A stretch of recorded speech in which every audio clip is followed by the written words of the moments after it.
You all recall that at the last meeting that we held, which was in July, I was very clear in hinting that as long as we see inflation trending upwards, that I cannot, or that MPC cannot give any assurance to anybody that we will not continue to raise rates, because we've seen rates move recently very, very aggressively.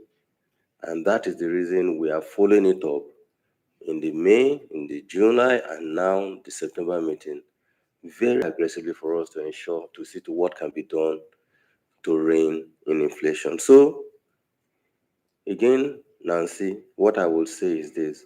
My answer is that I cannot assure you or anybody who says you ask the question that we will not raise rates as long as inflation continues to trend upwards.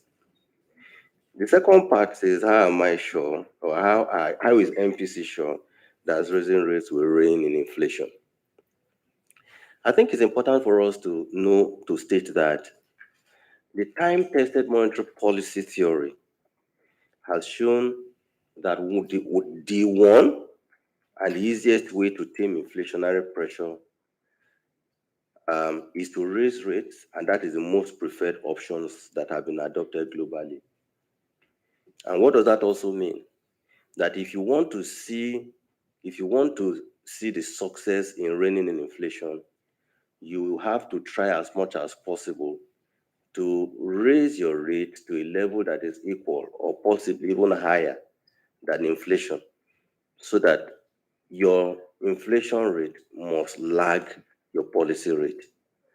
If your inflation rate does not lag policy rate or interest rates, you have to do so aggressively, because it results in what we call negative interest rate, which is itself a disincentive to investment. So when you ask the question, how am I sure? I would say time-tested monetary policy theory says that this is the right way to go. The reason is because if you fail to raise rates because you are afraid that raising rates in some cases, like you said, or like you are seeing now already globally, even in the advanced economies, if you say you will not raise rates because it will retard growth, whether you like it or not, whether in the short run or in the long run, not raising rates will retard growth as long as inflation keeps going up. So it is therefore imperative that you must raise rates in order to rein in inflation. Yes, it will retard growth, but it is important that you know that the raising of rate is what will help you to slow down the rate of inflation. And how will it eventually retard growth? You raise rates, you don't raise rates, you remain mute. What will happen is that consumption, eventually you'll find that consumption and investment expenditure will be affected, because purchasing power of the citizens or of the consumer will erode and completely possibly dissipate. Or you will also see that once inflation continues to bite, what you can buy with, the quantity of goods you can buy with some money will reduce. And that is what also helps to increase the level of poverty in your country. So you don't have a choice but to raise rates. Our research study at Central Bank has shown us that once inflation trends above 12.5, or let's even say 13%, it will retard growth. We have seen inflation in the last 4 months move so aggressively in Nigeria. So it is difficult for us, for this MPC, with all the data available, with all the research that has been conducted, it is difficult for us not to go in the very aggressive way we decided to go today. We know to some it is not what is expected, because some of them will come out and say, look, we are trying to retard growth. It will make the cost of borrowing more expensive and the rest of them. But I can tell you that this is the best option at this time that we had to adopt. So now, how are we sure that decision will rein in inflation? I've already said it. We believe that it will. And what we have done at this meeting is to say we'll move CRR up by 5% to a minimum of 32.5%. And we'll move MPR up by 150 basis points. That means over the last 4 months, we moved MPR up by about 400 basis points. But at the same time, let's not forget that inflation rate in Nigeria at 20.5 is still higher than our policy rate. So which means we are still lagging. We are still in the realm of negative interest rate, which remains injurious to the economy. Now, what message do I have for the banks? We have increased the CRR, and we expect that this decision at this meeting must be seen to be potent and must achieve the effect that the MPC thinks it should achieve. What is the message? We expect that all the banks in Nigeria must fund their account by Thursday, 48 hours, because we will debit them for CRR. We will take their CRR to a minimum of 32.5%. So which means we are going to take liquidity out of their vaults by Thursday. If any bank fails to meet up with this expectation, the decision of the MPC is that we may need to, let me use may, we may need to preclude those banks from foreign exchange market on Friday and onwards until they meet this 32.5. This message is meant to underscore the fact that MPC says this decision, this very aggressive decision to rein in inflation must yield result. We do not want to face Nigerians in the next few months and we begin to take the blame for not being able to rein in inflation in spite of all the rates that we have raised. So we have decided to adopt a two-pronged approach. Increase MPR, so policy rates, so we want to see interest rate go up, and two, CRR going up because we must mop liquidity effectively out of the vaults of the banks. Well, this will range from one economy to another economy. But our view is that the lag period should be between 2 to 3 months. So what are we saying? This is September. As we begin to get into November, into December and Christmas, we should begin to see it begin to decelerate. And we are going to do everything possible to achieve this. Because we believe that with the liquidity out, what will it do? It will constrain, yes, we know, it will constrain using money for speculative purposes, because we are not going to sit down and allow people to go into their bank accounts and take Naira to speculate against the currency. We will not allow it. And that is the reason we will take the monies out of the vaults of the banks so that speculative use of Naira can completely be tamed in the economy. And I think I need to thank the banks who have been our partners in this process of trying to see to how we can depend less on foreign currency coming from revenues from crude. We've always said that in Nigeria, before we found oil, that we were surviving and paying our import bills from revenue from non-oil sectors. And we started this around mid-February. Between that mid-February and end of March, we had seen non-oil export repatriation at $62 million. And during the second quarter, it moved up to $622 million. In the third quarter, the numbers that we see is $950 million.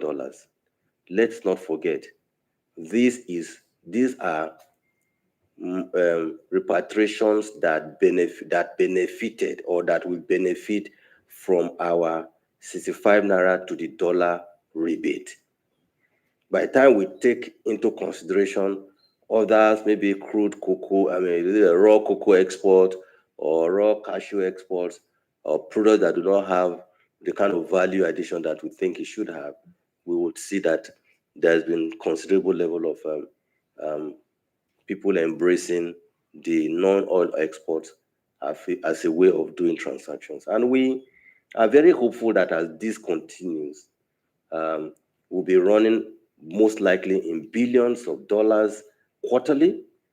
And our expectation is that over time, we want to see people not coming to central bank to ask for dollars, but rather they will rely on dollars that are being sold by companies to other companies through their banks, through the I&A window.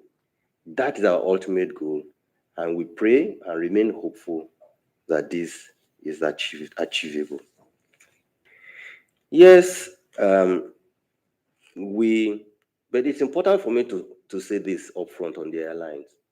The sector is a sector that had always enjoyed what we call priority allocation, whereas other, I use the word unimportant sectors, maybe you're importing finished goods, you're importing some items that we don't consider to be an item that contributes positively and in priority sector to the economy.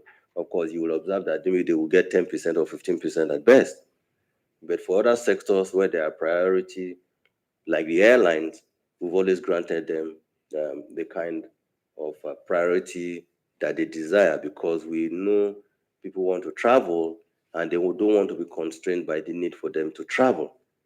Yeah, in spite of this, we've seen that the number of travels or naira value of travels for tickets issued by the airlines has increased. And when the pressure was building aggressively, we decided to release the amount that you talked about $265 million. Now, yes, we will do everything possible, and we are determined to clear the backlog, and we will at consistently at all the retail interventions. As long as the accounts of the banks are funded, we will continue to make the releases to ensure that the cumulative backlog is cleared. But I think it's important for me to say this, that the airlines or the foreign airlines are saying this because they said that we should respect the bilateral air services agreement that says that proceeds of all their ticket sales must be repatriated out of the country. It did not say that you must repatriate all your dollars through the central bank. There is no law that makes it compulsory that you must buy your dollars from the central bank. When you put your money in your account, what it means is that you tell your bank to buy you dollar. Your bank will go to the legitimate or approved sources, which in this case is the I&A, to buy dollars and pay for your ticket sales proceeds. If they don't find, yes, they may resort to the CBN, but it does not mean that the CBN is under compulsion to provide the dollars. Because it's good for me to say this so that people don't just rest on the conclusion, not assumption, conclusion, that the CBN is under compulsion to provide the dollars. Another aspect of the bilateral services agreement I want to talk about is that we would like to appeal to the countries where the foreign airlines are domiciled or where their flights originate, that they should please, and we please beg them to give Nigerian airlines also a chance to land their aircrafts in their countries.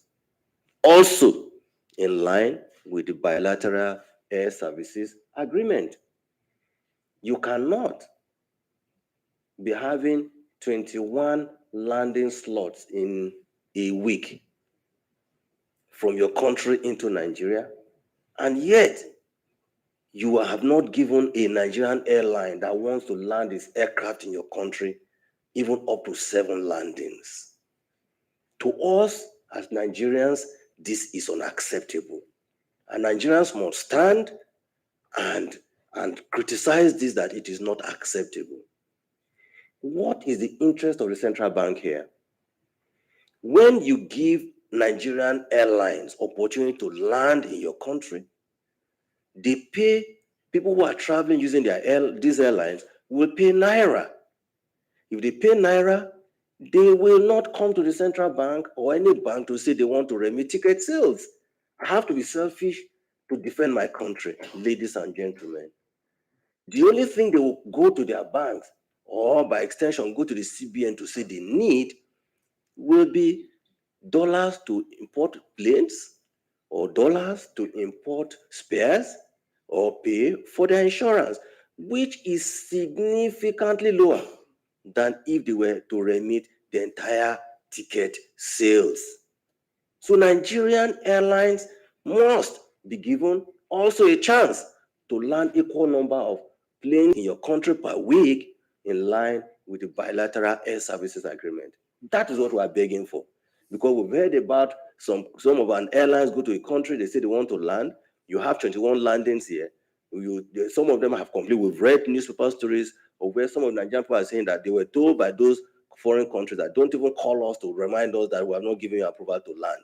We will tell you when we are ready. That is unacceptable because it is not in line with BASA. And I think that Nigerians must rise to demand the right for Nigerian airlines. Well, some of the feedback I have here, yes, as we approach 1 year, is that we have almost hit 1 million mark on downloads, and so far 905,588 have downloaded their app. Out of it, 282,600 are currently active. So far, counts of transactions have exceeded 1.49 million, worth over 3.484 billion naira. And the breakdown is that 78,115 consumer to bank, worth about 1 billion naira. Bank to customer of 90,760 transactions, worth 945 million naira. Consumer to consumer transactions of what about value of number of about 35,800, worth about 480 million naira. And consumer to merchants, we've seen about 171,000 transactions, worth over 387 million naira. We have seen downloads, 13,136 wallets have so far been created via the USSD channel. That was a channel we recently introduced about 3-4 weeks ago, and we are happy that progress is being made. So on the whole, I would say that for e-commerce, we have seen 99.946% increase between July and September, and this remains very encouraging. We believe the e-naira is an alternative to you holding analog naira, and and it is very convenient, and we can almost say almost entirely costless. Take the reason why we organize the hackathon project is for us to really discover our youths that are very versed in technology to support our e-naira project or our digital currency, and it is expected that we would work with them to ensure that we tap their ideas so as to improve our payment system in Nigeria. The outcomes have been very good for the RT 200. We promise that there will be two summits in a year. We held one a few months ago, and I'm sure before the end of the year, the organizers will hold another one so that we can take stock and begin to also seek people's views about how we can deepen non-oil export repatriation into the country. Like I said, we've so far disbursed about 9 trillion naira in interventions. And I needed to say that because I think that skipped me. Um, the fact that we are saying that inflation is core and most important for us at this time does not mean that we would not continue to support very, very important and priority projects through development finance. But the pace at which we do so will certainly reduce, because we truly do want to see ourselves exiting quasi fiscal responsibilities. So now talking on the COVID-19 percent, we can say the outcome has been very good. We are happy about the outcome so far, that it has been extremely impactful in improving output growth in Nigeria. And we believe that with 10 years loan, with 2 years moratorium at 9%, that it will be difficult to see that again. And I congratulate those who have tapped into it in the last 2.5 years, to the extent that today we can beat our chest and say that we disbursed 9 trillion naira, 10-year loans with 2 years moratorium at no more than 9%. Growth is expected to be retarded by an aggressive rate hike, but we do not think that it will really affect Nigeria that much. And that is the reason you may have all read that Nigeria remains one country amongst very many in the world where the IMF has decided to retain our growth rate 4%. So I thank you very much